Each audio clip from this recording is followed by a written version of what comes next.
Well, welcome back to the One More Pod. What up, what up? After Christmas special. How you doing, Tommy?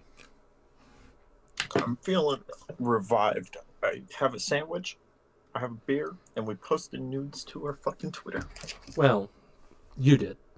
I posted your nudes to my Twitter, so, you know, That's fine.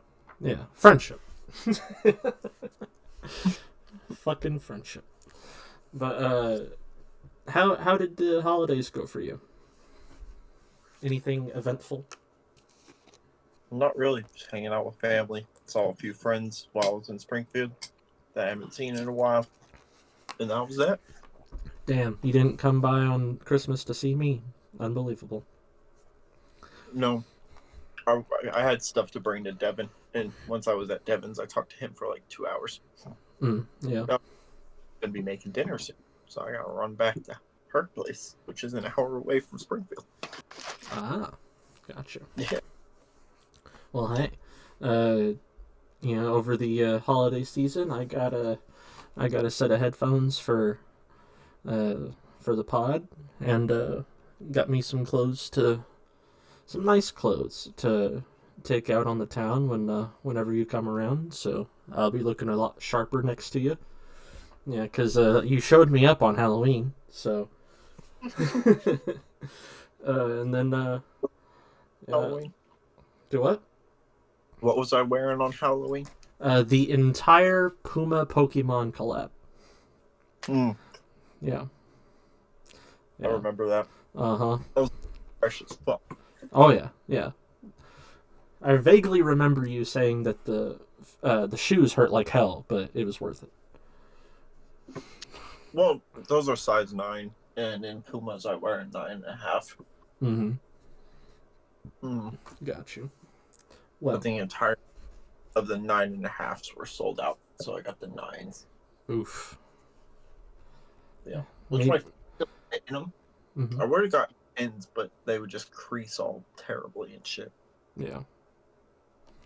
But Well. so I just went with the 9s, and then I got the 9s.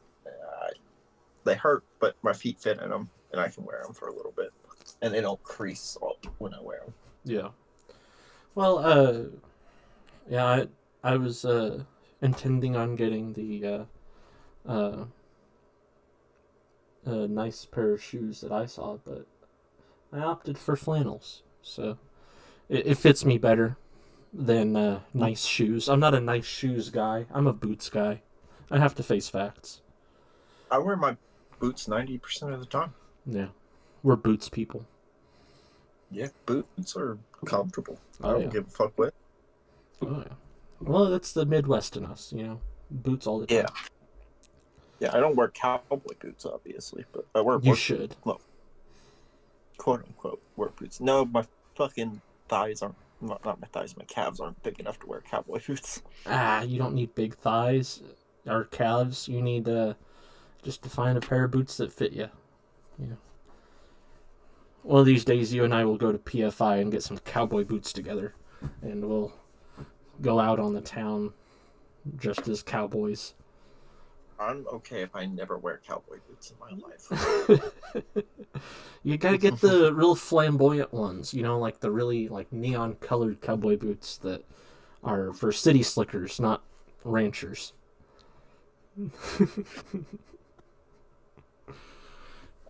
Or I'll just wear my black Tims. Nah, cowboy boots.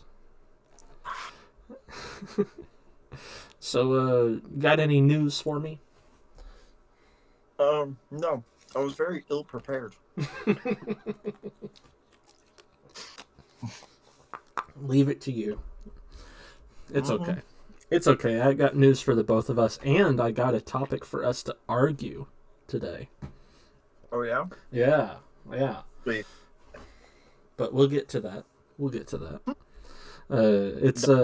It's up your alley though. It's about the Heartbreak Kid. So Love him. Oh yeah. Anyway, first the news though. I don't know if you were a part of this generation. But do you know who Nadeshot is? I've heard the name. I never really watched. Well, Nadeshot, a famous shooting style gamer. Call of Duty. Yeah, he did Call of Duty. He did Minecraft for a little bit while it was popping. Dated iJustine. Yeah, he did Minecraft with Captain Sparkles a couple of times. Yeah. Yeah, he's known for being the leader, and I don't know if he's a sole proprietor, but leader of 100 Thieves, the gaming team. He was on Optic. Yeah, he's a father now. So people of our generation are having babies. Congratulations, Nate. Yeah. What's more is more news. The PS5, now that the year's come to an end, the PS5 outsold the Xbox Series X and Series S by over 300%. God damn. Mm-hmm. I thought the Xbox would perform better this generation. You would think, but the PS5 just has the je ne sais quoi. Let's see. What's more, there was a Ford car that displayed a "your vehicle could not be driven" message after a software update failed. So You leave it to Ford. Oh yeah. Let's see. Kanye West issued an apology to the Jewish community. So we're happy for that, although it was definitely his publicist. So there is that. You know. Not Kanye. Do what? It was definitely not Kanye's words. No, it was not Kanye's words. You can check his post out on Instagram, but for those that don't want to look that far, he says, "I sincerely apologize to the Jewish community for any unintended outburst caused by my words or actions. It was not my intention to hurt or demean, and I deeply regret any pain I may have caused. I am committed to starting with myself and learning from this experience to ensure greater sensitivity and understanding more in the future. Your forgiveness is important to me, and I am committed to making amends and promoting unity." That is not his words.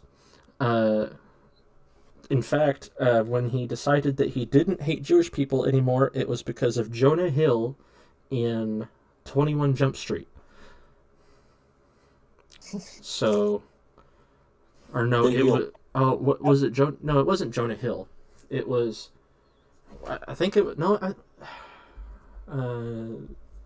let me double check my words here. Let's see. No. Kanye West returned to social media for the first. This was in March 25th of 2023. Kanye West returned to social media for the first time in months, late Friday, to declare that he likes Jewish people again, all thanks to Jonah Hill's performance in 21 Jump Street. Yeah. So, yeah, no, this is his publicist. The real Kanye West says Jewish people are cool because of Jonah Hill. That's way more Kanye. Oh yeah. And something else that happened 3 days ago, 7 minutes and 3 seconds from this is from 12 hours ago, but 3 days, 7 minutes, 3 seconds. Boogie 2988. I don't know if you remember him. He was the guy who had the "Did somebody drink my Mountain Dew?" video from back in the day. I've heard the name. Yeah. Really famous guy. One of the OG YouTubers. He got banned on Twitch after he broke the sexual content guidelines by getting fully undressed on stream. But then he was unbanned 3 days, 7 minutes, and 3 seconds later. So, I mean, hey, you know, he learned his lesson, I No, guess. he didn't. And Camar de los Reyes passed away on Christmas. He was Raul Menendez from COD Black Ops. He died age 56. So R.I.P. to a goat. Yeah. Rip. Yeah, rip. And I think that's it. I mean, Kim Kardashian showed off her Christmas lights. You know, fucking Legos are in Fortnite. Michael loves Mr. Pew Pew loves Lego Fortnite. Does he? Mm-hmm. That's great. A high schooler lit themselves on fire and then jumped in the water. You know, normal stuff. You know, good for that high schooler. But have you played Lego Fortnite? I do not play Fortnite. Have you looked into it at all? I looked into it. I saw that Lego Fortnite happened, and then I also saw that Family Guy was on Fortnite. I saw, Yep. It's like I saw Futurama was on Fortnite. Yeah, Lego Fortnite's more like survival Yeah. building stuff, like kind of like Minecraft style Fortnite. Oh, okay. Let's see what else. What else came to Fortnite that I was like, oh, okay. Let's see, it was Legos, Family That's Guy, how I am. Futurama. Okay. I think that's it. Yeah. I saw that stuff happen. I'm like, oh, okay. Oh, okay. Yeah. I'm not too much interested in Fortnite. I think it draws too far away from the original Battle Royale concept. I'm more of an Apex Legends guy, but even still, I don't play. I just acknowledge. So, yeah. I think Fortnite's fun. I don't know. Yeah. It has a certain appeal to it that the others don't. It's cartoonistic and very soft on the eyes. Mm.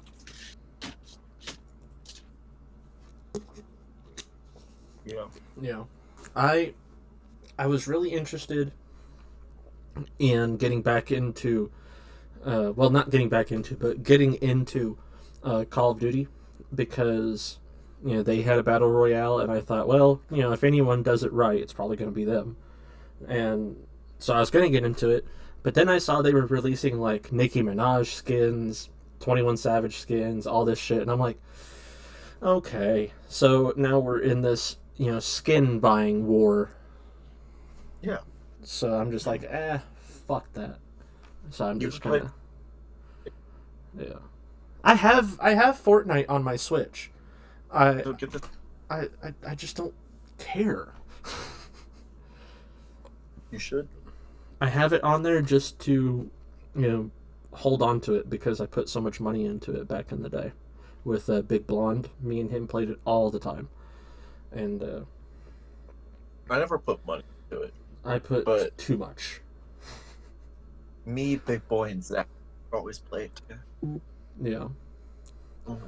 Well, if you ever decide, well, okay, let me go back a bit. If I can get, because I have the Switch, I just don't have the part that plugs into the TV. If I can get a hold of that, and then get the part that makes the controller a controller, then I might start playing more frequently. But playing as the standalone portable Switch is ass. I bet. Plus, I have no Ethernet with that, and Ethernet makes everything a lot faster in this house. So, I mean, that's how the internet works. Yeah. Fair. But, anyway, you ready for more news? Yeah, shoot it my way. I'm done with my sandwiches, so I can actually add on to the conversations. Okay. Well, now we're getting into topics that you might actually care about. Okay. Yeah. Uh, June 22nd, uh, which was the day, not the year, the day. But back in 1998, was what, Tommy? June 22nd, 1998. Without looking it up. Not a fucking clue. Well, you want me to answer that for you? Yes. It was the day Edge made his debut. Okay. Yeah. And do you know what he did in his debut? Called out Kurt Angle. I don't know. But I was more talking about how Edge, the rated R superstar, made his debut and he trained with Bret Hart at this time. Yeah. Along with Ken Shamrock and Mark Henry. And his so this was what? Stuff. What? The Kurt Angle stuff came later. Okay. Well, in his debut fight, his debut match, he made his way through the crowd and met Jose Estrada in the ring. Who? Jose Estrada. Yeah. Who's that?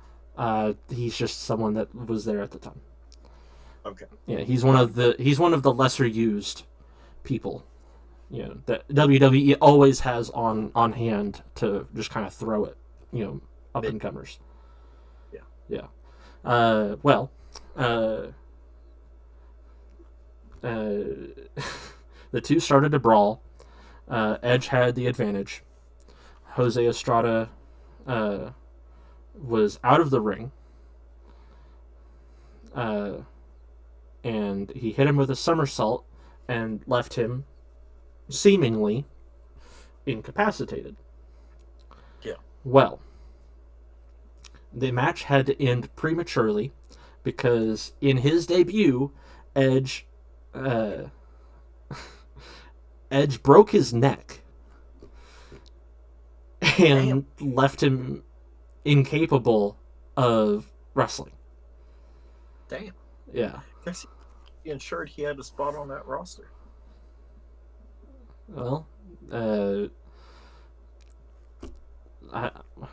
what? Edge ensured he had a spot on that roster. Oh yeah, I thought you were. I thought you were talking about Kurt Angle still. I'm like, what? What? Edge ensured he was making it into WWE one way or another. Oh yeah, yeah. He felt terrible when he realized. I learned all this through WWE history videos that I was telling you about off pod. Yeah. He did a recount of his biggest moments, and one of those was obviously his debut, and he felt physically ill when he found out that he had broken, because he heard the snap, and he thought it was like, just like a table or something. No, it was, he had broken the dude's neck. So, shout out Edge, the rated R superstar. He will always be, a GOAT in my book, definitely. Edge, always a GOAT. Yeah. In AEW now as Adam Copeland, but he is still a GOAT. Oh yeah. Well, he comes back now and then. Like, he was in that Royal Rumble. Yeah, but no, Edge officially signed with AEW. Oh, because okay. WWE did, and he officially went over to AEW. Oh, okay. He will not be. Oh. Well, the more you know. The more you know. You know who else has signed with an alternative wrestling company? Who? Matt Riddle. Yeah. Yeah, Matt Riddle, the king of dude bros. He's gonna go take on the Usos' cousin. He is in MLW now. Yep. Yep.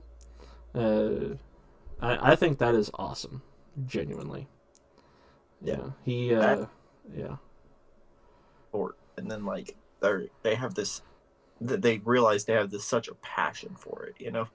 They're like, wow, this stuff is amazing. It's fun. People love it, and it's like storytelling. And they're like, whoa. Yeah. Bro, it's Yeah. awesome. Yeah. Matt Riddle. Shout out. Shout out Matt Riddle. Yeah. Got released.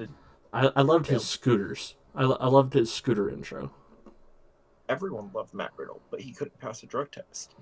Well, he did have a mushroom tatted on his body, so they should have gotten a hint. Yeah. But I mean, he was one of those people they kept giving a chance because people liked him so much. But there's only so much to do as a company. Yeah, but hopefully he's getting a bit more clean because he is older now. Yeah, he's not old, but he's older. He is. He was born in '86. He is 37. Damn. Yeah, but once you start hitting your 40s, you gotta cut back. Yeah, but what's happening today? What's that? Madison Square Garden. Madison Square Garden and Dominic are going at it. Yeah, he joked that he's wanted to punch Dominic Mysterio since he was a kid. I don't think it was a joke. I genuinely don't think it was a joke.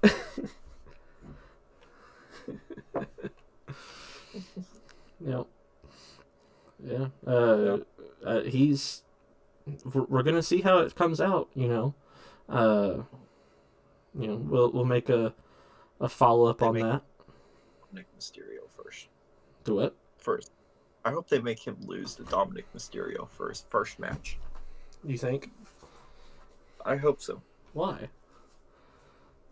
Because the way he left WWE.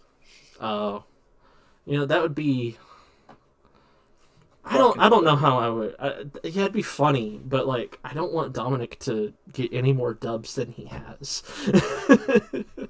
Bro, Dominic Mysterio is a goat. He's gonna be on Mount Rushmore's when he is done with his career.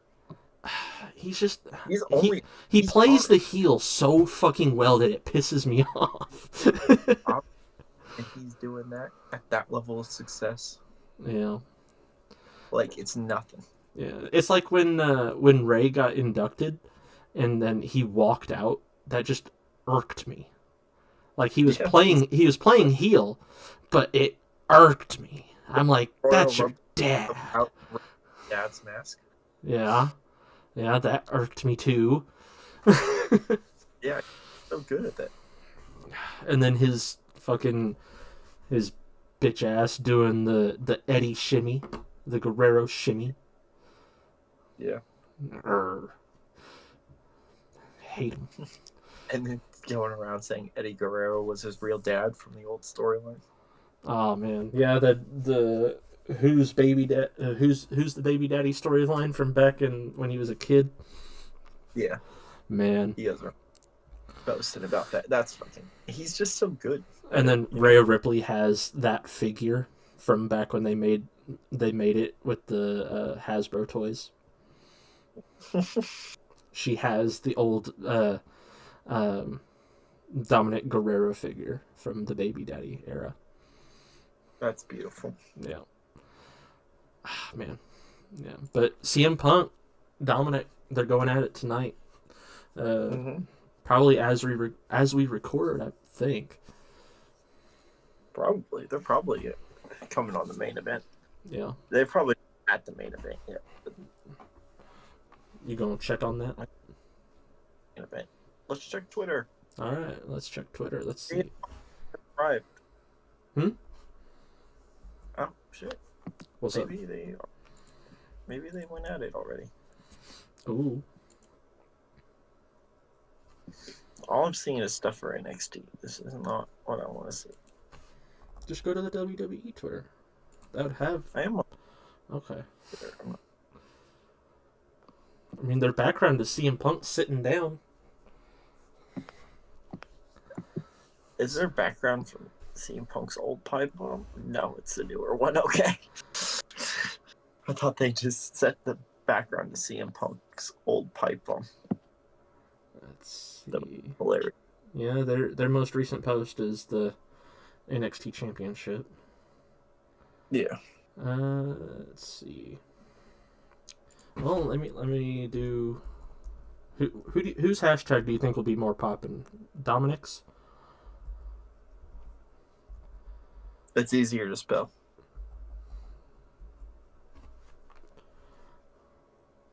What, Dominic? No, CM Punk. Oh. Hashtag CM Punk.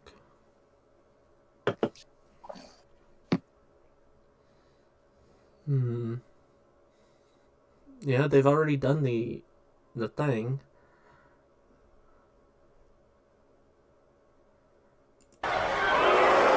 Oh, god damn, that was loud. What was loud? Recording of the crowd. God damn. They were all booing Dominic at once. Yeah. Yeah, no, he's good at getting boos. Let's see. Yeah, he walked out in his stuff. You know, he's got the wraps on his hands and everything. Let's see. Okay, they've done the match. Mm-hmm.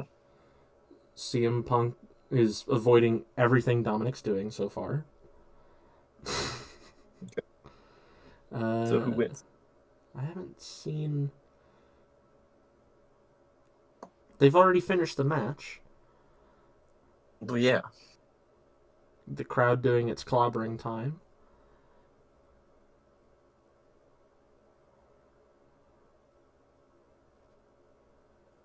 CM tried to take down Brian Saxton. What Brian Saxton do? I don't fucking know. He was doing his, around the ring hype up shit and tried to take him out. Let's see. Cody Rhodes defeated Nakamura in a bull rope match. Yeah, understandable. Bull rope match is kind of his dad's specialty. Yeah. Can they just give me the damn result? CM Punk wins. Good. I figured that was what's going to... Wins with the GTS. To go to sleep. Alright, yeah. He wins. Fuck yeah. Punk. CM Punk. It's clobbering time. Anyway. Alright. That's cool. More news. You ready for more news? Yes. Alright. Jake Paul revealed that his next match is coming up. He's going to be going in March 2nd. March 5th. Mm-hmm. March 5th. And he'll be the co-main event? Yeah, he's going to be the co-main event. He's putting Serrano at the top. Yeah. And then he's got a debut kid. Havon Wana Walton. Who he has signed to MVP. Okay. Mm-hmm. March 2nd. March 2nd, not March 5th. Yeah. So, it's going to take place March 2nd in Puerto Rico. He's going to co-main event. Amanda Serrano is from Puerto Rico, so he's putting her at top. She's going to be going against Nina Mink. It'll also see the debut of Havon Wana Walton. It's not been revealed. Walton. Yeah, Walton. Young kid, but he's a damn good fighter. Yeah. Oh, you looked him up? Yeah, I've done some research into this card. Walton's a pretty good fighter. So I've heard. Hell yeah. It's not been revealed who his opponent's going to be. but as per this pod, we always update on that. Considering that he's made it a mission to become a world champ, is probably going to be a pro boxer. He was successful against August, so we'll see. Who do you think? I don't know who they go against. Yeah. Better than August, but worse than Fury. That's probably his sweet spot right now. Yeah. I think he should take on. I think he should take on Tank. No. Gervonta Davis. I wouldn't say Gervonta Davis would necessarily whoop his ass because Gervonta is a way lower weight class. Did you see that he's decided to become muscle? Who? Tank. He became Muslim. Nope. Yeah. He accepted the Muslim faith. Or Islam. Islamic faith. Yeah. Good for him. Yeah. But that makes him a Muslim, so. What the fuck? Trophy for that. But yeah, he's up there with Mike Tyson and Muhammad Ali, who also converted to Islam. Yeah. So maybe that'll make him unstoppable because those two were. Muhammad Ali lost a few times. Yeah, but Mike Tyson hasn't. Mike Tyson's lost. Well, not as many as Muhammad Ali. No. And Tank, he's unbeatable, so. Facts. Yeah. No. But more with Jake Paul. He partnered with USA Boxing for the Paris Olympics. Yep, to be a trainer. Yeah, he's gonna take us to the top. Hell yeah! So he says. Except for not gonna be competing. Huh? He won't be competing. I wish he would. I think that'd be awesome. It would be pretty cool to see, but he's not gonna steal the spotlight from a bunch of people like that. Yeah. He wants to help bring awareness and growing popularity for team and amateur boxing. Generally, he's building the popularity for boxing just by showing up at that event. Yeah, and he's advising the athletes on how to grow their own brand, and I think it'd be really cool. Except, I think since these are also younger people, he might encounter some KSI fans in that, and I think that'd be kind of funny. Next year, the other news: Jake Paul beats the fuck out of one of the USA boxing team for saying KSI could whoop his ass.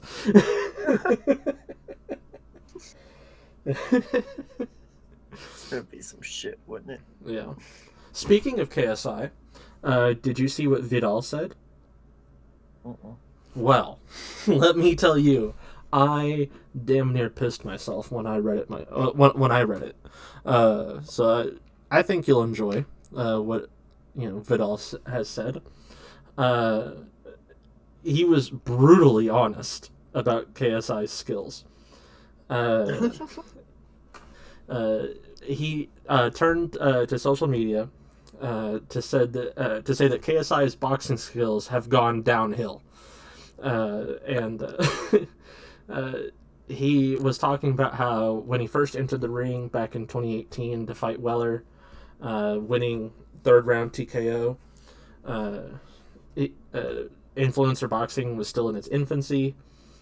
He was training with Vidal, and since Vidal was undefeated, it did have its impact on him, as far as training is concerned, because he's showing him the good stuff. Compared to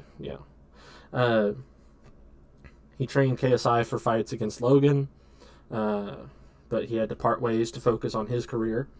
Vidal has crafted himself a record of 10-0-0, where KSI has fought 7 bouts, albeit much bigger than Vidal's. However, 5 years after the sensational entry, Vidal says he has not improved. uh,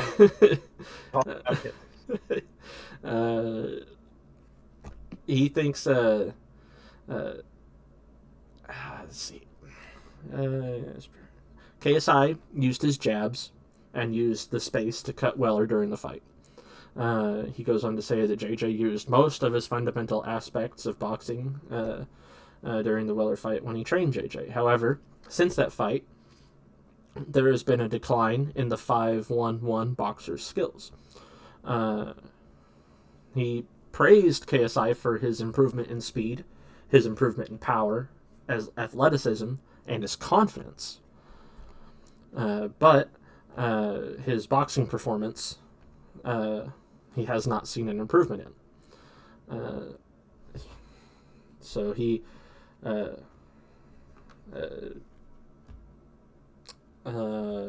goes on to say his best performance was against Weller, the most you've ever seen JJ use. The most you've ever seen JJ use the most fundamental punch in boxing, and it's a jab. And that's that was when closer to when he first started, and I was coaching him to fight Weller. Since then, there has been a decline in skill shown. He got faster, more powerful, more athletic. He's got more confident, but I have not seen an improvement in his boxing ability. While Riley reflects on KSI's skills, he might also enter the ring with KSI's longtime rival soon. On the 15th of December, Jake Paul defeated Andre August in the first round of their fight via sensational knockout. During the post-fight interview, the Problem Child expressed interest in fighting KSI's former trainer, Vidal Riley. So, he posted his response on TikTok later, shared on Twitter by Happy Punch. If that's his aspirations, mine are the same. Then we both weighing 200 pounds, then yes, that fight could happen down the line. He also added that if the fight happens, it would be the biggest fight in boxing history. Despite parting ways after the Logan Paul fight, Vidal's been keeping up with JJ's progress, and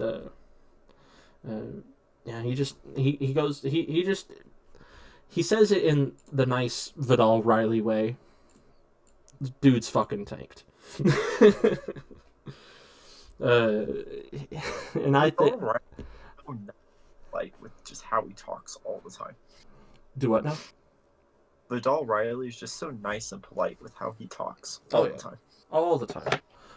Dude's a fucking sweetheart. Like, well, if that's his goal, then mine's the same. We can make it happen. Yeah, he's like, go. Let's do it. Let's make the biggest event in history. Let's handle this. KSI, you're dog shit, but nicely.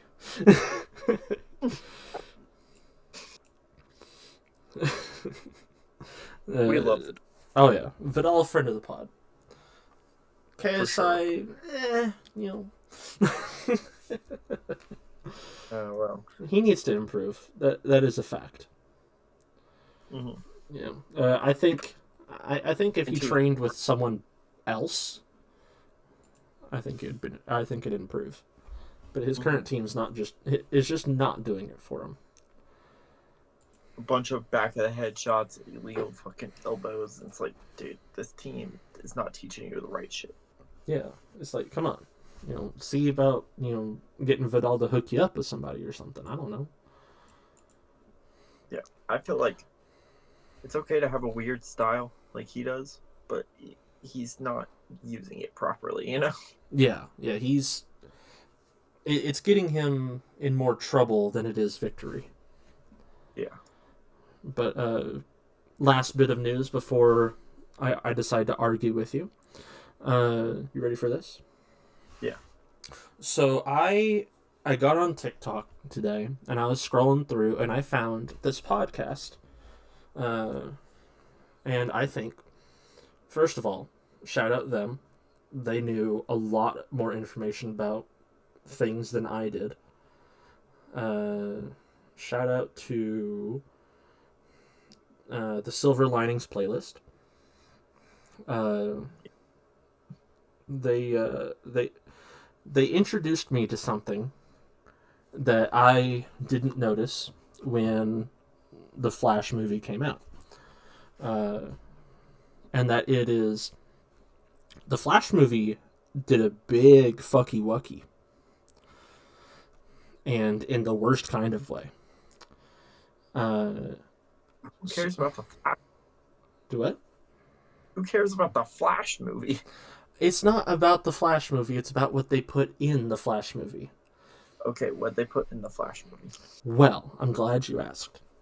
In the multiverse of the Flash, where you haven't seen this movie, have you? No. Okay. But spoiler alerts. Wants to watch, turn away now. Oh yeah. If you decide you want to watch this, don't listen. In the Flash, when he's going through the timeline, it shows all these different Supermans and all these different Flashes, so on and so forth. One of the ones that they put in was an AI depiction of George Reeves, which was the second actor to ever have played Superman. And for those who don't know and are still listening, George Reeves donned Superman's cape in 51, and he did a real life Superman and the Mole Men, which led him to portray him in the TV series Adventures of Superman in 52. It catapulted him to stardom, but it also shackled him. And this is where a lot of actors these days, what had happened was he got stuck in the character of Superman. And a lot of people don't like when that happens. For example, I think a good example would be Batista. Batista decided that he didn't want to be stuck in wrestling, so he left. And then he decided he didn't want to be stuck as playing Drax and all these big heavy characters, so he started doing drama. And now he's really he's trying to explore all his options and make a name for himself, broad spectrum instead of pigeonholing. Yeah. And that's what a lot of actors suffer, is pigeonholing, and it really fucks with them. And it gets to this point where you are known as, hey, that's this guy. Like, hey, for George Reeves it was, hey, that's Superman. For Batista it was, hey, you're a Drax. Do that thing where you stand still and think you're invisible. Whatever the fuck. I'm sure John Cena, even though John Cena enjoys being John Cena, I'm sure there's times where he gets tired of people saying, you can't see me, and whatever the fuck. But anyway, it got to him really hard, George Reeves. And he found himself trapped in the Superman image. He was unable to get out of it. No one would take him on for other roles. And it really clashed. And trigger warning for those who need it. Talks of suicide. On June 16th, George Reeves was found dead. He had shot himself in the head. Most people think it was suicide because he was frustrated with being Superman only. He was tired of it. He also had romantic entanglement with Toni Mannix, wife of the MGM manager Eddie Mannix, who was rumored to have connections to organized crime. So no one really knows. But what happened. Yeah, what happened. But the circumstances casted a shadow over his legacy, and it ruined his image. But it also, was a sign, hey, let's not pigeonhole people like this. So, if someone is well, you're Superman. Now, hiring directors are more inclined to say, "Oh, you've been Superman this long. Well, we'll give you a shot, but that kind of attention could take away from the movie. So, but we're still going to give you a shot instead of just no, you're Superman." Yeah. But the Flash movie had an AI depiction of George Reeves in the Superman suit. Not an actual depiction? No, they didn't have an actual depiction. It was an AI depiction of him in the Superman suit. And the movie released on on June 16th, the death day. So, yeah. Affecting the dead, damn. Yeah, so Full picture of Superman. Just it was AI. Yeah, AI. Yeah, we'll use AI to make you come back to life as Superman on the day of your death, which was possibly because you were Superman, but no one really knows. So, yeah, they depicted him, stirred controversy. It depicted a whole bunch of different universes. It also depicted a universe that was more funny to see. It was Kevin Smith, who, for those who don't know, is he is Blunt Man, or you may know him as Silent Bob in the Jay and Silent Bob movies. Big comic book nerd, huge comic book nerd even, and also a writer of comics. It depicted his version of Superman that he wanted to be played as Nicolas Cage, or played by Nicolas Cage. So there was a Nicolas Cage Superman in there, who was fighting aliens and shit. And that one was fun to see. Because, for those who want to see it, go look it up. It's fucking hilarious. Nicolas Cage as Superman is something that no one wants except for Kevin Smith. But yeah, anyway, getting back on track. The CGI AI model, it was also without permission from Reeves's family. So, it was really, really, bitter. Very poor taste. But yeah, it's in the Flash movie now. What? I said you can't go back and change it now. So. Yeah. But yeah, that's it for that news. What do you want to argue about? The Montreal Screwjob. Worth. Fuck Bret. What? Fuck Bret Hart. I think Bret was innocent and was fucked over by the WWF for for Vince's purposes, not just because of the title. He was unwilling to do business and put over a new guy. He wanted to leave with the title, leave as champion. He was unsure of what he wanted to do. According to Bret Hart, he was unsure of what he wanted to do. According to Vince, Shawn, and Triple H. Well, those guys... Okay. Shawn was paid by Vince, first of all, to do it. Yes. He was aware of everything going down.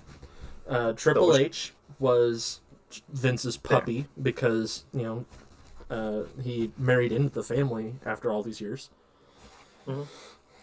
So I think that I think I'm more inclined to listen to Bret, and Yeah, not only that, but it put a bad taste in all of Canada's mouths because they fucked, their, Vince fucked Canada over by fucking over Brett.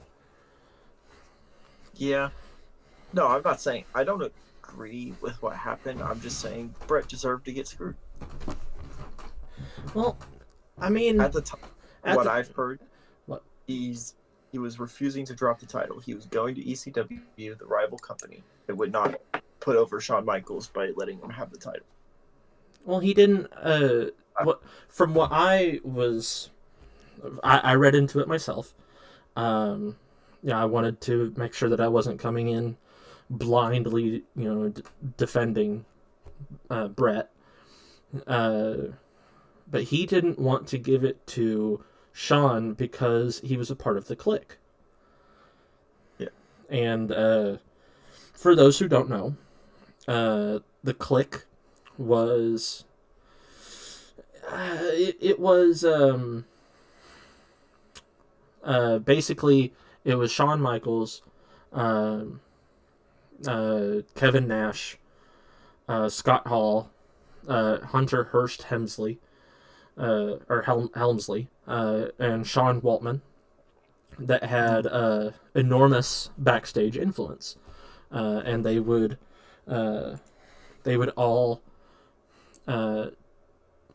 It also had Triple H. I don't know if I said that or not. Yep. They wielded a considerable amount of power with the company at that time, which they used reportedly to positively influence one another's careers and occasionally negatively influence the career of others. In '96, the Clique broke character at a live event in an unscripted incident referred to as the curtain call. Yeah. They all were saying because the members of the Clique were leaving. Yeah. Repeat that, you cut out.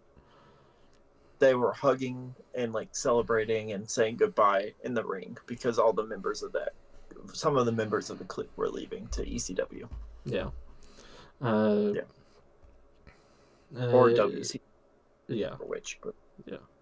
It was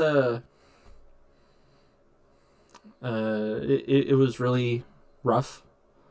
But it also started NWO. It also started DX. Michaels and Waltman served in both groups. And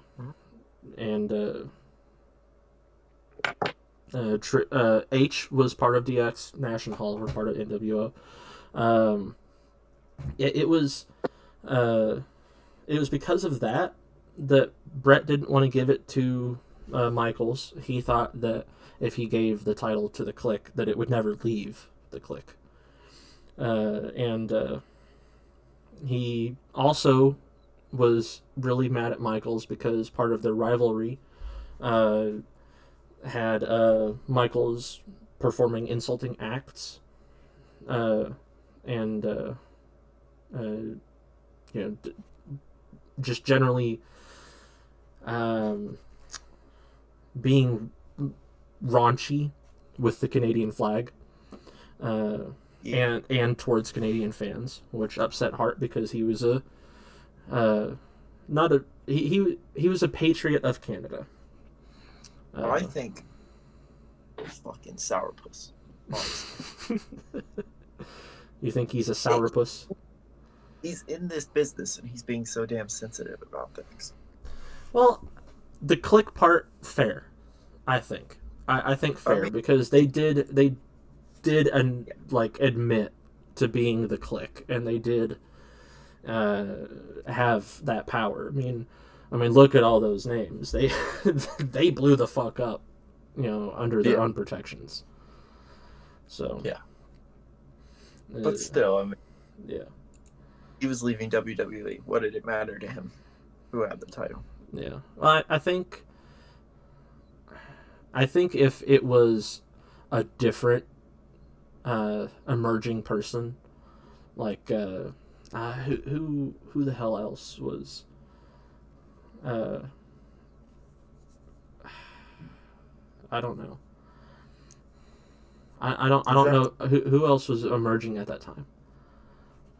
I don't know. I'm trying to think. At the time where WCW was like outdoing WWE in popularity. So even if someone was up and coming, it wouldn't have been enough. They had to put the belt on Shawn Michaels. Because Yeah. Shawn Michaels was the biggest name in WWE. They had to have him have the belt to carry the company to success. So, but Bret Hart wouldn't do that. Let's see. Other big names, but they weren't Shawn Michaels big. Right. Well, I mean, he had you had Dude Love, you had uh, let's see who else. Kane was there. Undertaker was there, which Hart had just taken that title from him at SummerSlam, so it wouldn't have made sense for him to give it back. But it was yeah.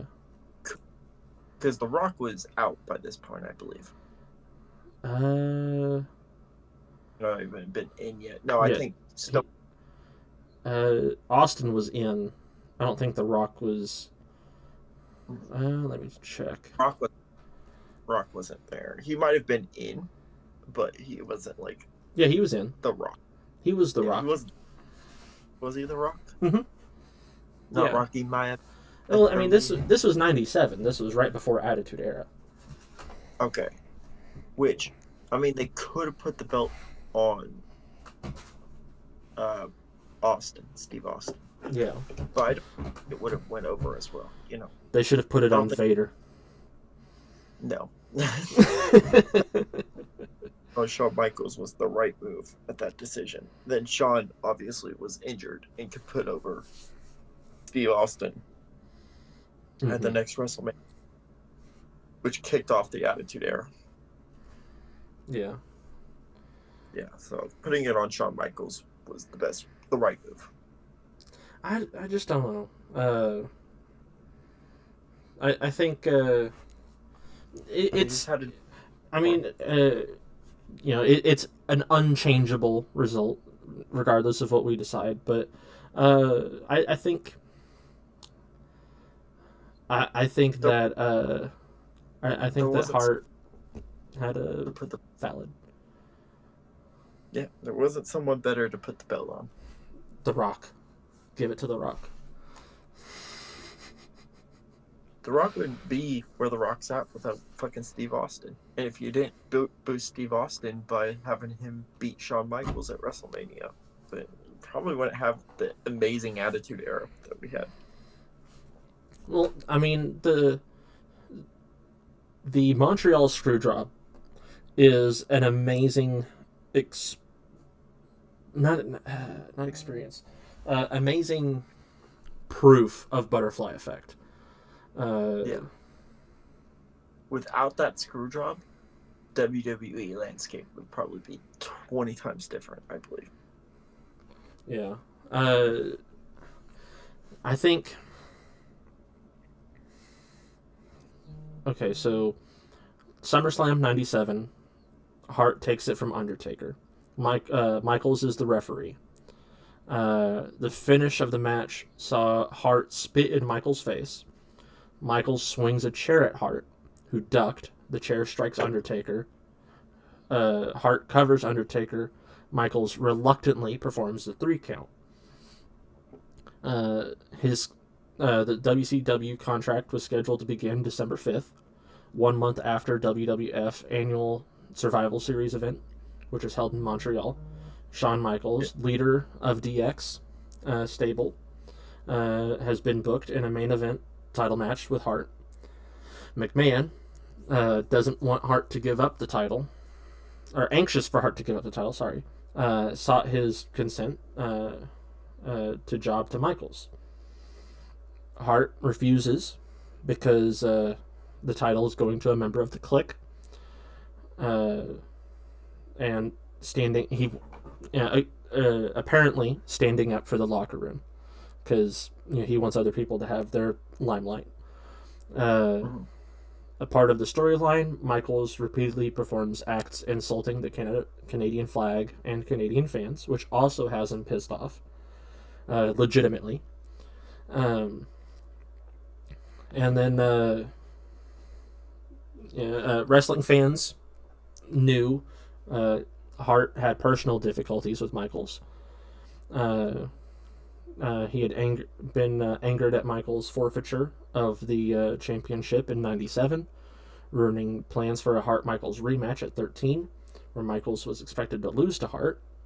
Uh, Hart also believes that Michaels faked a knee injury and talked about major surgery just to get out of their planned match. Michaels denied the rumor that he didn't want to lose to Hart, and indeed, Hart wound up winning the title shortly after Michaels relinquished it. Hart felt certain the Michaels would not have offered a loss in return if he had been staying with the WWF.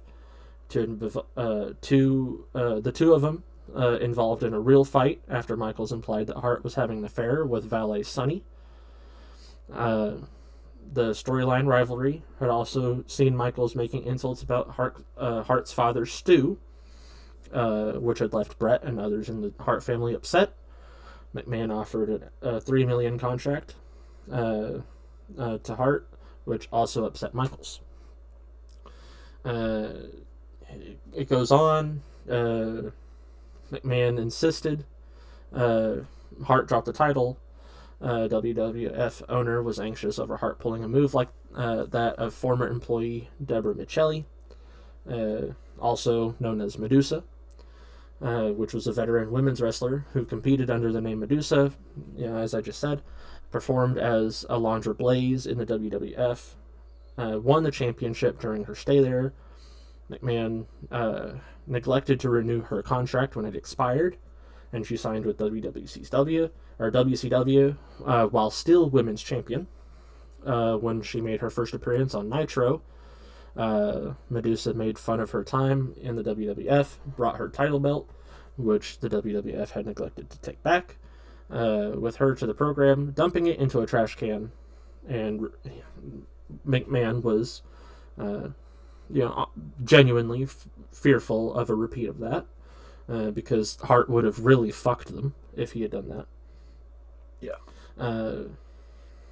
Despite claims from Bischoff that the legal issue between WWF and WCW would prevent such a thing, he would rather have Hart join WCW with a clean slate. He refused to drop the title continuously, offering to lose the title anywhere in the United States prior to Survivor Series or to surrender the title to McMahon on the episode of Raw the day after Survivor Series in Ottawa, Ontario, Canada. After several disagreements, Michael and Hart agreed to a proposal of a disqualification match, which would be the result of a brawl between Hart's allies Owen, Jim, and Davey Boy, while Michael's allies Triple H and Chyna would interfere in the match to aid Michaels. Hart would then lose or forfeit the title at a later date, as he was not due to start in WCW until December. Hart asked for and obtained McMahon's permission for an opportunity to explain his actions. His heel character praised McMahon and the WWF, and thus leave on good terms with the company and the fans. At some point in the days leading up to Survivor Series, however, McMahon began to reconsider. The word of Hart's impending departure from the company had leaked to fans and wrestling news sources. McMahon was worried that allowing Hart to remain champion after a match at Survivor Series would cause problems, and reckoned that Bischoff was still prone to doing anything he could do under McMahon's skin to get under McMahon's skin, and McMahon thought that he would be likely to mention the signing of Hart to WCW on Nitro the following night. Something Bischoff said would not have happened under normal circumstances. Furthermore, Bischoff would have a 1-hour head start on McMahon due to Nitro going on air live at 8, which would have been more than enough time to announce Hart's WCW arrival. Therefore, McMahon felt he needed to find a way to preemptively strip Hart of the title. That's a lot to read. And then, listeners, you can go to... I'm not going to recount the setup and the execution. You can go to fucking YouTube and watch that. It's Watch a Survivor worthwhile fight. You can see Series 1997. You can see all of it. Yeah. And you can also check out the 98 documentary Hitman Hart Wrestling with Shadows, which is where he said that his fears were largely because he was close friends with the referee Earl Hebner and trusted him implicitly. And Hebner swore by his children that he would never double-cross Hart and he would rather quit his job than participate in a screw job. And then, lo and behold, he fucks him. Does a screw. Yeah. However, the crowd was aware of his move to WCW and jeered him with chants of "You sold out" as the match progressed. Michaels did more flag desecration. And, they did all their shit. So on and so forth. And then when the match ended, Hart goes up to the ropes and hawks a loogie on McMahon's face, which everyone and their mother wants to do nowadays. Yeah. He was heel all along. It was not. Do what? It was not a character for Vince McMahon. No, it fucked him. He fucked him all the way. And then Michael's theme music began playing as the anyway. So Michael's tightened the hold. He did a what was it called?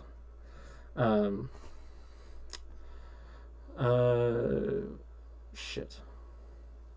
What was Hart's move? The sharpshooter. Sharpshooter. Michaels did a sharpshooter. He was in it, and he had not tapped. You can watch the video again. Like I said, watch the video. Please watch the video. He did not tap. And then Mike Chioda, the referee who was supposed to run in after Hebner went down, began yelling back that Hebner was not supposed to be up yet. Owen Hart and Davey Boy were waiting for their cues. They remained backstage confused. And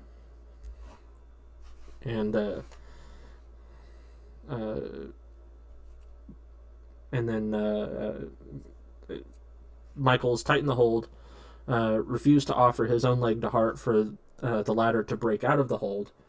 Hebner got to his feet, looked toward the timekeeper Mark Yeaton, and shouted, "Ring the bell." McMahon then elbowed Yeaton hard and yelled, "Ring the fucking bell." Yeaton rang the bell just as Hart reached forward and grabs Michaels' leg, which broke the hold and caused Michaels to fall. According to Hart, while he was trying to trip Sean's knee, he heard Vince McMahon say, "Ring the bell," and he described that he knew he was screwed right after the bell rang. Michaels' music's played. They declare him the winner. Jim Ross can be heard on commentary asking what happened. And a moment later he says Bret Hart gave up in the sharpshooter. Moment of shock, Hart got to his feet, approached the apron where McMahon was standing, spat on him. Michaels feigns confusion. He was ordered by McMahon to pick up the damn belt and get the hell out of there. He left with Briscoe and Triple H. Broadcast signal cuts off almost immediately after Michaels' exit, with the last shot being a tight close-up of the Survivor Series logo above the entranceway. They also, a bunch of WWF officials and McMahon made their way backstage as an angry Hitman Hart smashed cameras, monitors, ringside equipment. Fans in attendance also began to vent fury on McMahon and the WWF officials. A few even heaped garbage on them, and some who were close enough pushed Michaels as he hurried backstage. Hart Neidhart and Davey Boy came out to the ring and had a conversation with Brett, trying to calm him down. Hart proceeded to finger trace WCW and I Love You to the cheering fans before returning backstage. Yeah. Definitely got screwed over. I'm not saying he did. Yeah. He got screwed over bad. Yeah. He screwed over, but I mean, he wouldn't do business. So what did he expect to happen? Well, like it was saying earlier, he did plan to relinquish the belt.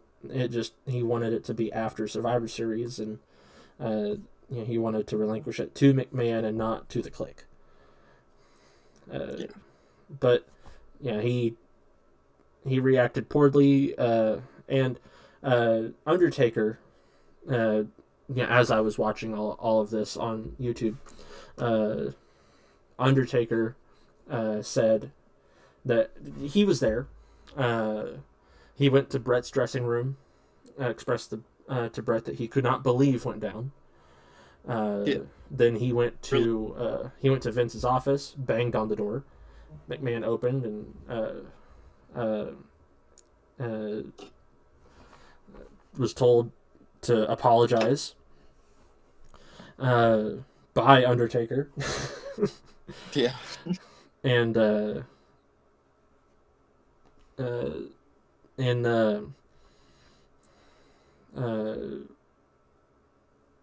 Shawn Michaels, in his autobiography that he made, he was told by McMahon not to say anything. He was supposed to act completely oblivious to the screw job, until Hart was out.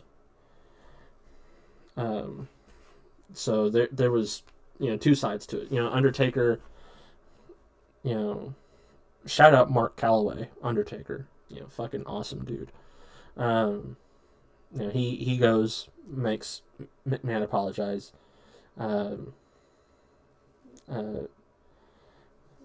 Told Hart that he was pissed off too. He was the mediator, so that was really fucking cool.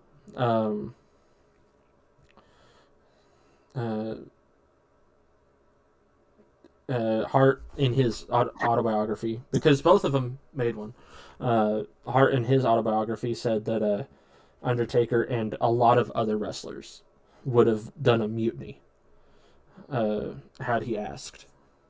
So that would have been insane. A risky move. Very risky. But if they had signed to WCW, WWE would not exist. Yeah. Because, at that time, Undertaker was massive.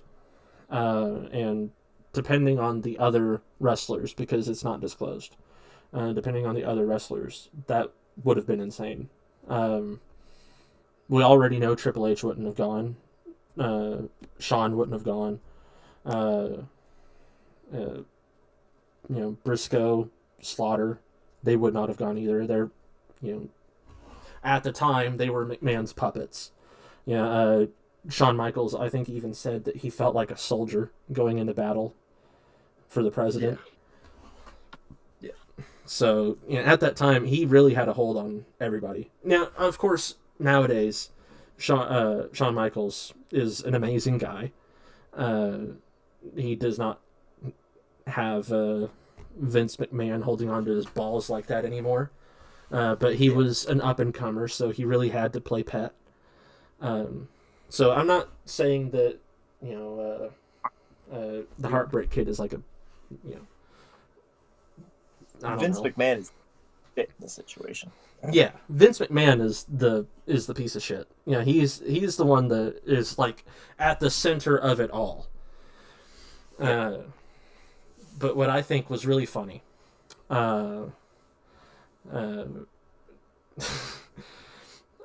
Vince and Brett finally, started talking back and forth after the events.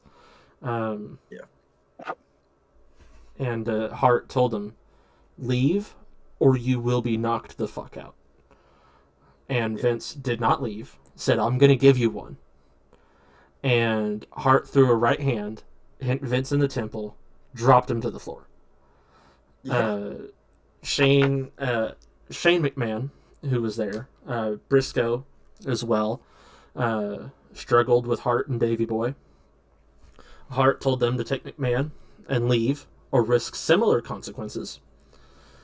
When Brett asked McMahon if he was going to screw him on the pay he was still owed, McMahon replied in the negative.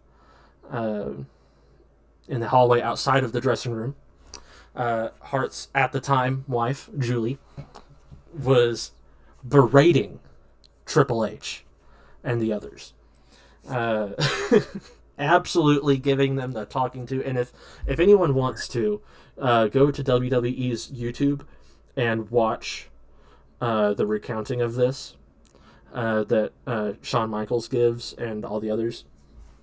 They show a video of it, and Triple H and the rest of them, they're like standing with their arms, like one arm holding the other, like in front of their crotch, looking down, like punished school children, as she gives them this lecture, and is like, I can't. She's talking shit like, I can't believe you did this. He's loved you guys. You guys were like a family to him. Blah blah blah. Like, she is unhinged towards Triple H and them. And at the time, like I said, Vince really had his hand on everyone's nuts. Like, they were playing pet just so they could keep their job. Triple H nowadays, I think he's married into the family, but I think he doesn't really enjoy that McMahon's back in WWE, even as, like, I think Triple H is still head of entertainment, right? Yeah, head of creative. Yeah, but I don't think he's like too happy that McMahon's back at all. It's about time for him to retire, I would say. I think McMahon is out now. He got kicked out because of the allegations, but then he came back. I don't know if he's out. I think he's out, or doesn't have a hand in creative at least anymore. After the merger. Well, that is true. That did happen. I don't know. That's something to look up later, though. But yeah. Let's see, what did I? What was else was I gonna say? Mick Foley backed him on it in protest of. Okay, so backing up, Julie was going off on Triple H and them, but was escorted away by Owen Hart. McMahon had a black eye and a sprained ankle, which, according to Hart, was a result of him his punch lifting Vince off of the floor, and Vince rolling his ankle once he landed. So, yeah, he was not to be fucked with. McMahon and Briscoe have since stated on WWE Confidential that Briscoe accidentally stepped on Vince's foot as he tried to get back to his feet. I don't think that's accurate, though. Immediately sprained his ankle, sent him back to the floor, blah, blah, blah. And said that Briscoe's action was a comedy. Michaels and Triple H were later confronted and assailed by angry fans outside of the Molson Center. Hold on, you did robot. Oh. Hello? Hello. Hello. Hi. Hi, you're back. But, like, you went full robot. Like, your voice went completely metallic. Oh, my bad. I was saying that McMahon and Briscoe... What? Still fucked. Is it? Yeah. Is it? You sound like a fucking robot, dude. Do I? Okay, well, I think the right place to end it. What? What's your final verdict? While your voice is still around, what's your final verdict? What? I wasn't going to end it yet. I can't understand what the fuck you're saying now. Oh, hold on. Let me see. Let me pause. Technical difficulties. Hold on. All right, we're back. Yeah, I fixed it. I think. Yeah, Uh, you fix. I didn't want to end it yet. I was still talking about the screw job. Yeah, no, but that audio was terrible. I'm sure it was. I still need to figure out some things as far as my internet is concerned, so bear with me on that. I'm looking to get improved internet so that the podcast does not have those issues. Did you? Everything is fine. What? I said it's fine. Everything is fine. Yeah, it's fine. I was saying McMahon and Briscoe said that Briscoe stepped on Vince's foot, and that's why he had a sprained ankle. But yeah, we all know that that's a lie. Yeah. Michaels and Triple H were confronted and assailed by angry fans outside of the Molson Center and in the lobby of the hotel. Neidhart, Davey Boy, and Owen had flown out of Montreal with Brett. McMahon faced a major revolt in the WWF locker room. Most wrestlers were outraged at him and threatened to boycott Raw or leave the company. McMahon addressed in a meeting in an effort to mollify the wrestlers who had been outraged that a WWF veteran had been double-crossed by McMahon. Many feared for their future, were suspicious of McMahon. McMahon tried to explain that Hart had been disregarding the company by refusing to drop the title in Montreal. McMahon claimed that Hart was jeopardizing the company's future. Blah, blah, blah. A potential revolt had been also quelled by Hart's counsel. He told the wrestlers who asked about him about boycotting Raw or leaving the company, he advised them to fulfill their contractual obligations and not risk their future over the episode. Yeah. In protest, Mick Foley did not attend the next night's Raw show, but returned to work after that due to a phone call from Jim Cornette, as well as his contract stipulation. So, Mick Foley, being the badass that he is, fucking love Mick Foley, was like, you know what? No, I'm not gonna do this.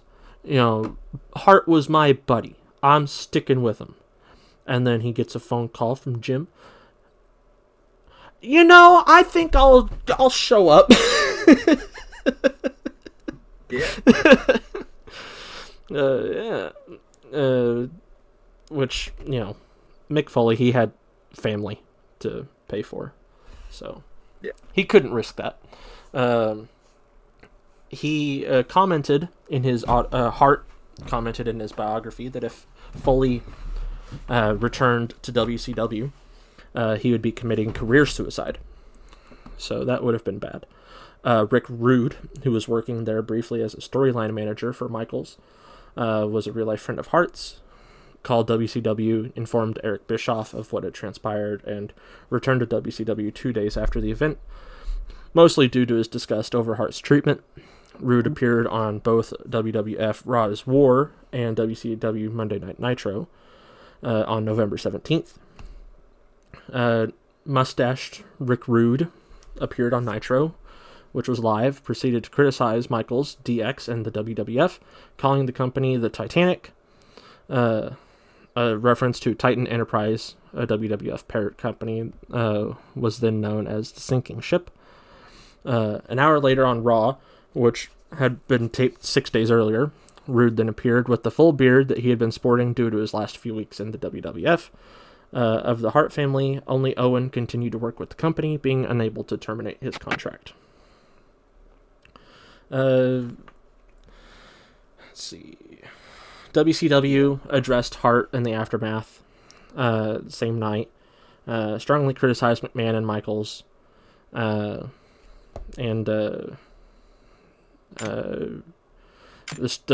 show started with Bischoff making reference to Hart's impending arrival, punching McMahon in the face, and then he used his on-air persona as the mouthpiece for the NWO to claim that Hart was to join the NWO as soon as he could sign with WCW.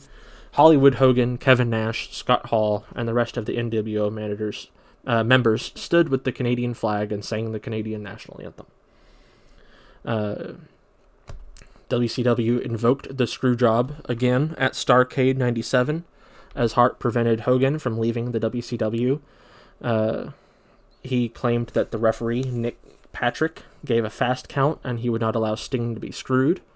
The result was what the critics called an anticlimax. Goldberg and Hart were guests for at Starrcade 99. The finish of the match between Goldberg and Hart was for guest referee Roddy Piper to ring the bell once Hart placed Goldberg in the sharpshooter, despite Goldberg not submitting. So they made jokes about it. Hell yeah. But to end the pod, as well as talking about the Screwjob, and to give our final opinions. Bret Hart deserved to get screwed. I wasn't finished. That's my final verdict. He is not innocent. He wouldn't do business, so they did business for him. You know, I think that McMahon was a bit too leery of him doing what Medusa did and cut it too early, when I believe Hart would have actually given up the title to McMahon. Probably. Handover. Understood the business better than Medusa did. Yeah. I believe he would have, but in the heat of the moment and everything, you can't take those chances if you're Vince McMahon. Your company's already failing in the ratings. You got to do something with shock value. Yeah, but I feel like, I don't know. I feel like he could have done something else. Like maybe had, he could have had them do their thing and have the tap out and Hart win, and then as Hart keeps his title, have like a run-in or something. The shock value in that, though, because he could have had a run-in from The Rock. Yeah, but I don't think that would have carried the same weight as Shawn Michaels, the top thing in WWE. Because you gotta understand his popularity at that time. Yeah, They were number 1, 2 guys in all of professional wrestling at that time. Yeah. I mean, you wouldn't have had that same shock value if you had just a simple run-in with someone. Yeah, I don't know, but anyway, to finish it off, the Screwjob, like I was saying earlier, butterfly effect. It was one of the most high-profile double crosses in the history of wrestling. Ever. Yeah, and the first heavily publicized professional wrestling double cross since Wendy Richter lost the WWF Women's Championship to a masked Fabulous Moolah. It was perhaps the most controversial match in the history of WWF, with the effects of its outcome being felt over a decade. It left infamy and legacy in the company. Hart was ostracized by McMahon, and later refused offers of induction. The Hart family expressed outrage with McMahon and the WWF for their neglect and lack of safety precautions that could have prevented Owen Hart's later accident and death. Which, for those who don't know, Owen Hart died on live TV. So, yeah, it was. And they continued the show. And what? And they continued the show. Yeah. So they. That completely wrong. Yeah. Hitman Hart Wrestling with Shadows included footage of McMahon's conversations with Hart, in which he affirmed the planned disqualification finish and expressed determination for Hart to exit the right way and as amicably as possible. McMahon did not know the conversation was being recorded. In recordings, Hart refused to drop the titles to Michaels. Yeah. The Screwjob impact defined later storylines and rivalries, though. Good things did come of it. That's why, it's part of their history and not a hidden piece either. WWF successfully tapped the fans' outrage at McMahon over the incident, creating the persona of Mr. McMahon, an authoritarian and arrogant heel boss who imposed his own will and authority on rebellious characters, such as Steve Austin. Within the storyline, McMahon screwed such wrestlers in order to hand the title to the performer of his choice. The Brett Screwed Brett line inspired promos that McMahon made during his feud with Austin. At Unforgiven in Your House, McMahon sat ringside, placed strategically next to the timekeeper during Austin's title defense against Dude Love, which caused Austin to allude to the Montreal Screwjob during a promotional interview at Survivor Series 98, the first anniversary of the Screwjob. McMahon's son Shane, a match referee, abandoned his on-screen rebellion against his father and allowed his father to screw Austin by refusing to count Austin's pinfall against Mankind. The McMahons then double-crossed Mankind in his main event, the WWF's Championship match against The Rock later that night. And just as The Rock put the sharpshooter hold on Mankind, McMahon called for the bell to be rung, even though Mankind did not submit. The Rock was declared the winner by submission, and the new WWF champion, fully reenacting the Hart double cross, this time with a switch between the respective face and heel character. So yeah, they made... They didn't keep it a secret. They just, it happened. But we're just going to capitalize off of it.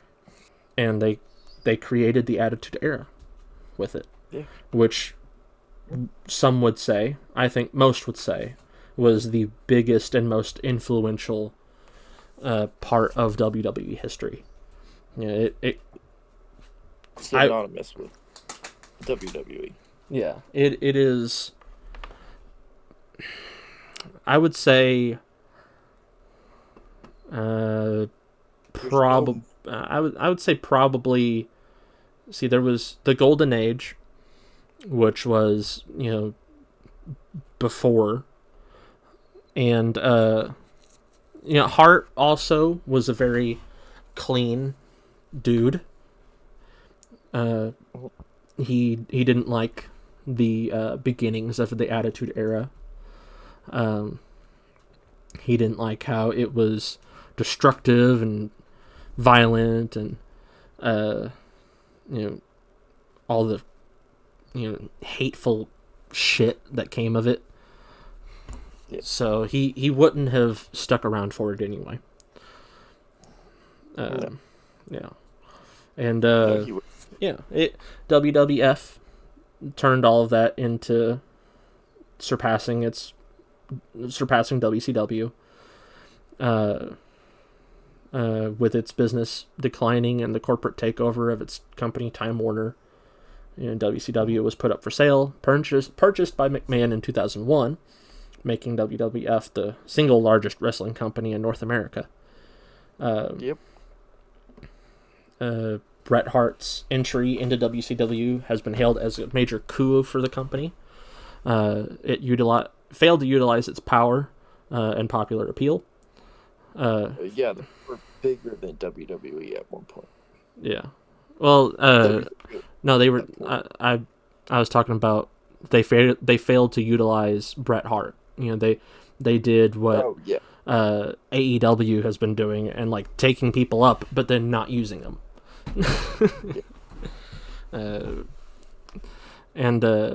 His wrestling career ended in 2000 when he suffered a serious concussion during a match with Goldberg. He dropped after dropping the WWF title to Austin at WrestleMania 14 in 98. Michaels was forced into retirement for 4 years due to a serious back injury. So it created a very big moment. Like I said, the butterfly effect is very real with this. He returned in 2002 at SummerSlam, retired in 2010 at WrestleMania 26, losing a streak versus career match to The Undertaker. The single best match in WWE ever. I don't know. So, There's some good matches. Yeah. There's some really good matches. I'm personally, even though it's probably one of the most talked about, and I wouldn't say overrated. I would say over talked about, probably. The cage match, Undertaker versus Mick Foley, the cage match. I think that's my favorite. That's good. Well, that was a pretty damn good match, but that lacked the storytelling that I like in matches. For me, it was just like, they really capitalized on Mick Foley's character of being a tough son of a bitch. Yeah, I really like that. After that match, Mick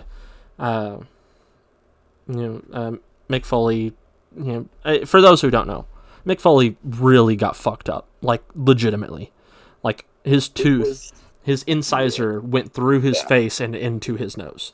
It was very bad. Yeah, but against better judgment and against everyone in the locker room saying not to, after his match with Undertaker, where he got so fucked up, which go watch it on YouTube. It's worth the watch, especially the recounting by Mick Foley and Undertaker. He gets up and goes back out and tries to do a run-in with his fucked up self. and he gets the shit beat out of him again. Yeah. And I'm pretty sure he gets thrown through the cage again. It was something. It was worth it though. But streak versus career with Undertaker, main event, came out of retirement for one match 8 years later at Crown Jewel 2018, which was pretty cool. And then WWE.com announced late 2005 that Hart and WWE agreed to collaborate on a DVD project chronicling Hart's wrestling career. Hart attributed his decision to his desire to be remembered for his storied career that spanned 2 decades. Project was given the working title Screwed, the Bret Hart Story, renamed to Bret Hitman Hart, The Best There Is, The Best There Was, The Best There Ever Will Be. In 2005, both Hart and Bischoff denied that his holding the WWF title was a factor in WCW's desire to sign him. McMahon claimed that there was mutual regret. He defined his actions and asserted this, and asserted that he stood by what he did. He was interviewed about the DVD and his career by Todd Grisham on November 16, 2005 edition of Bite This, making Hart's first appearance on WWE program since the Montreal Screwjob. Yeah. Dang. Yeah. So it was insane. Ric Flair also criticized his refusal to lose, asserted that it was Hart's responsibility to drop the title, but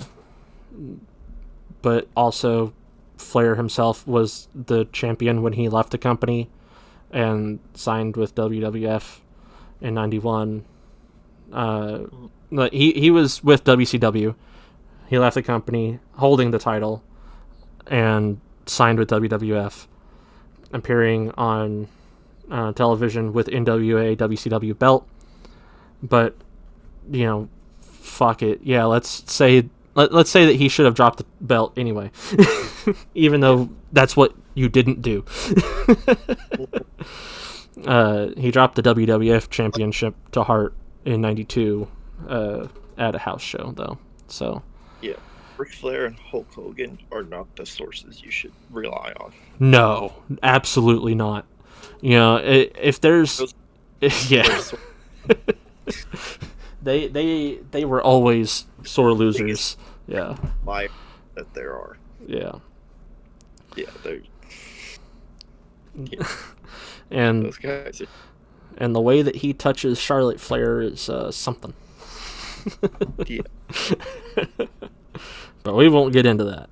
But yeah, it's Ric Flair. He's from a different time. Yeah. Yeah. The Hitman character was built up as a Canadian hero. You know, his contract with WWF did not expire for 4 more weeks. Plenty of time. Blah blah blah. Michaels expressed his happiness at Hart's 2006 induction into the Hall of Fame. The Hart-Michaels relationship remained laced with antagonism. Michaels criticized Hart's behavior and conduct during his days in WWF in his 2005 biography, comparing the Screwjob to a mafia hit. Hart stated in his 2007 autobiography that he would never forgive Michaels. In interviews prior to the ceremony, Hart asserted that he would walk out of the ceremony if he saw Michaels anywhere near on the WrestleMania 22 weekend. Michaels decided to step out of view to avoid a possible scene. Hart did not appear at the WrestleMania show in a mini-ceremony with the other inductees, explaining in an interview that he had never intended to attend or appear at the show.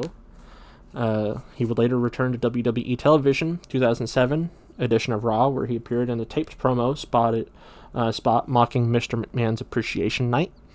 While he was able to reconcile to a degree with McMahon, Hart never reconciled with Michaels. In 2008, in an interview, Hart mocked Michaels' version of the incident, saying Sean's this Christian today, and in his book, he wrote that Vince took a dive, that I never even hit him, and I thought, this guy is such a liar, I wonder what kind of Christian he is, which I think any argument you should never start bringing religion into. That's just... No. That's not healthy. You're going to piss off more people than ever. Asked if he had seen or spoken to Michael since '97, Hart said no, and I hope I never do for his sake. However, in 2009, Bret Hart stated in an interview with Sky Sports that he will forgive Michaels if Shawn apologizes first, saying, for me, I don't really have much issue with it anymore. If you asked me that up until probably about a year ago, I'd have probably said something different, but I've cooled off a bit for now. I don't want to carry it around anymore. If he wanted to apologize, I would accept it, I'd move on, but I wouldn't forget it.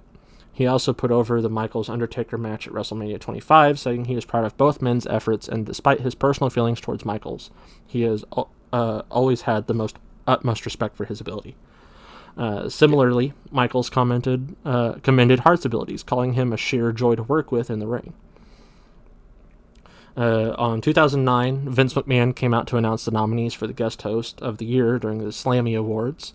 After announcing Bob Barker as the recipient of the award, McMahon also asked guest host Dennis Miller who he would like to see as a Raw guest host. McMahon asked guest host Dennis Miller who he would like to see as a Raw guest host. Miller said he would like to see his longtime favorite Bret Hart.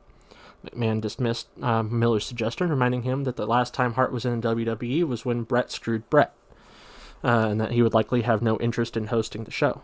Miller then asked the audience if they would like to see Hart as a guest host, to applause, but McMahon simply walked away. On December 16th, Dave Meltzer of the Wrestling Observation newsletter reported that Hart has signed a 4-month contract with WWE and would debut as the guest host on Raw January 4th, 2010. On December 28th, WWE.com confirmed that McMahon would be at Raw that night to address the rumors about Hart hosting the show. That night, McMahon confirmed that Hart will indeed be the guest host on the January 4th episode of Raw. A WWE.com article published shortly after the December 28th edition of Raw alluded to an almost guaranteed encounter between WWE chairman and the Hitman. And, blah, blah, blah. It was shocking. What? It it was actually Shawn Michaels who came out and called Brett to the ring. Yeah. Michaels, Brett returned 2010 on the 4th, as per, the original thing. Promptly called out Michaels in order to bury the hatchet. Aired their grievances with one another while recognizing that their Iron Man match at WrestleMania 12 ought to be the highlight of their relationship rather than the Montreal Screwjob. Yeah. Yep. And then Bret the Hitman Hart now hates Goldberg for ending his career. Probably. No, definitely. They talk about it. He talks about it in interviews all the time. Oh, yeah? Yeah, there's a whole beef there. Huh. I did not know about that. Yep. But that's a story for a different podcast. Yeah. Yeah, they shook hands. Michaels turned as if to deliver sweet chin music, but instead embraced Hart. Hart confirmed that it was genuine. Yeah. Just imagine the pure TV gold it would have been to hit him with that sweet chin music right now. I bet there was a part of him that wanted to just because it would have gotten views. Oh, yeah. Yeah. Hart confirmed that it was genuine, like I was saying. Felt Michael changed as a person for the better. Later that night, a storyline between Hart and McMahon began, with the two having their own reconciliation, only to have Mann subsequently kick Hart in the gut. In real life, Hart and McMahon have been on slight speaking terms since 2002, when McMahon called Hart during his recovery from a stroke.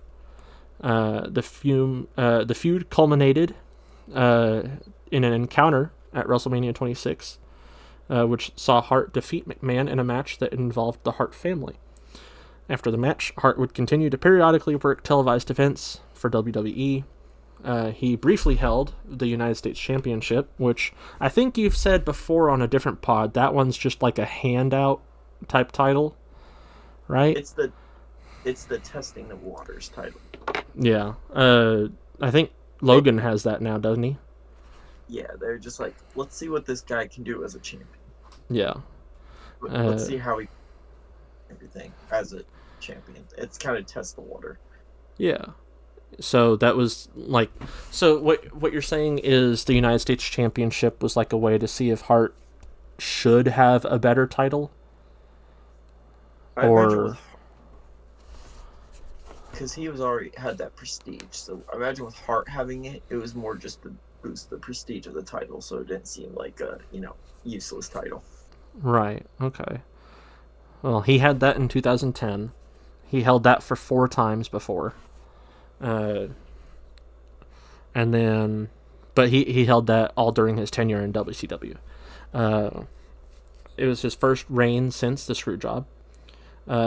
He appeared at Raw at the Bell Center in Montreal in 2012, which he took part in an interview segment featuring John Cena and, at the time, WWE Champion CM Punk. However, the episode was overshadowed by Jerry Lawler's real on-air heart attack earlier in the evening. So, no bueno there. From which he made a full recovery, though. Yes. Which, he's dead now, ain't he? Jerry Lawler? No, he's not dead. He's not dead? Lawler? I don't think so. Oh. Okay. He's retired. Yeah. I don't think he's dead. Yeah, no, he's not dead. He was a commentator for a long time, though. Yes. Let's see. He recovered, briefly appeared, I'm assuming they're talking about Hart, briefly appeared during the Royal Rumble at 2013, giving a pep talk to Alberto Del Rio, before his last man standing match for the World Heavyweight Championship with Big Show. On May 27th, 2013, episode of Raw. It was named Bret Hart Appreciation Night, where he was pictured in the evening speaking to the likes of Kane, not Kanye, Daniel Bryan, and Cena. At the end of the show, Michaels and Lawler handed him a plaque commemorating his career. The following week, Brett took part in the WWE Inbox, a web show, on YouTube where Brett answers fans' Twitter questions. And, yeah, I think, wow, we covered the whole thing. You covered the whole history of Bret Hart. Yeah. And he's still alive. Still alive. He's Yeah. in rough shape. He is in rough shape. Yeah, he's not looking too good. He's 66, so there's that. He's Good place to call God. yeah. He's had 3 wives. He has 4 children. I'm not gonna keep going. Okay. But no, to end it, I think Brett is in the clear. You think Brett deserved what he got? I think WWE did the right thing with what they had, Yeah. Vince did the wrong thing, but WWE did the right thing. Yeah. They did what they had to do. Vince just screwed everybody worse. Vince made the right business move. Yeah. But the wrong friendship move. Yeah, it wasn't the right personable move. But Yeah. Especially to someone who's been with WWE for such a long time. for sure. Yeah. He felt like he was getting screwed out of that mainly. Yeah. Yeah. So, But anyway. So, subscribe if you want to go into a deep dive of Shawn Michaels' career. Next podcast, tune in. Yeah. Yeah. Uh-huh. Is that what you're gonna do? Huh? Uh-huh. Who knows?